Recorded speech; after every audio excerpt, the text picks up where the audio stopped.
2 weeks ago, shocking reports came from Syria about massacres of entire Druze communities in the city of Sweda. CBN's Raj Nair spoke with Rania Dean, an Israeli Druze, about what happened. And please be warned, the footage you're about to see and the information from Ms. Dean is disturbing. Hossam Soraya, a Druze American from Oklahoma who was visiting his family in Syria, was among 8 men executed in a horrifically graphic video taken by jihadists. Now, we debated even showing this clip, but it's important for the world to see the true barbarity of what's happening in Syria. Now, some of this video is just too graphic for YouTube, but here's a clip.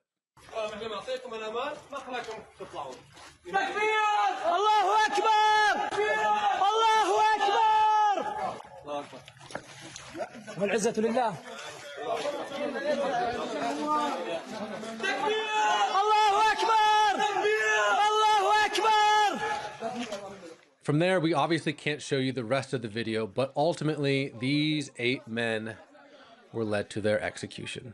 Rania Dean, an Israeli Druze activist, joins us now. Rania, what did you think when you saw this video? What do I think when I saw hundreds like this already? But that one was really different. I'll tell you why. They keep their lies, keep spreading their lies that, it's a sectarian violence. These people, the Druze people, are fighting us, and that's why we are retaliating. These are 2 tribes fighting. This guy with a master's degree in business management, he's an American. He just went to visit his family. That's all what he did. And you know why he was killed? Because he was Druze. Can any reason be logical here? Except that he is Druze, he has to be killed. He has to be executed publicly because he is Druze. So tell me, how can the international community accept such a thing and just go ahead with their lives? And I'm talking here about the vast majority of the international community. We've been exposing thousands of such footages, execution, public execution, humiliation of religious shrines and religious symbols, enslaving women, executing them, kidnapping them. There are thousands of women, Raj, that they are missing still. We don't know where they are. We are getting messages from the ground that people are being executed, French people, Australian people. I was basically trying to help an Australian citizen. He's a Druze. He just went to visit his grandparents, and we've been trying through every possible channel to try to just, rescue him from there.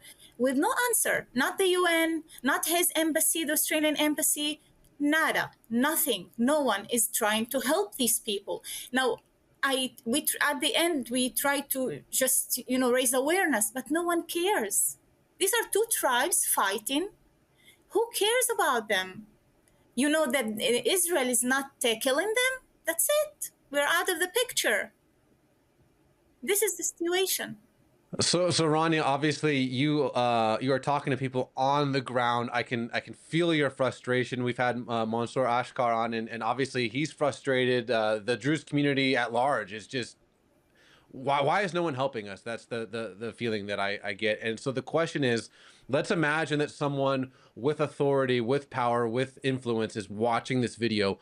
What do you want them to know? How can we help? Okay, so I want to be here very naive to think no one knows anything. I want to tell you the Druze people are ethno-religious minority. They are very peaceful, very patriotic to the country that they live in. They would never be an obstacle for peace. The Druze people, if they fight and they come out and say there is something wrong here, you should listen to them, because there is something wrong here.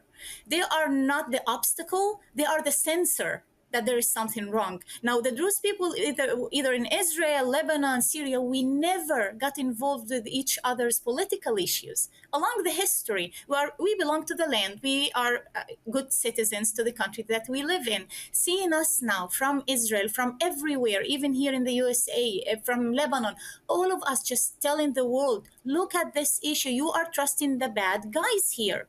The Druze are not the bad guys here. Now, I know that everyone trying to have peace in the Middle East. I know that everyone trying to trust some leader that comes from the people, and now I know that the countries don't want to get involved in the internal issues, of each other country, and let them deal with their things.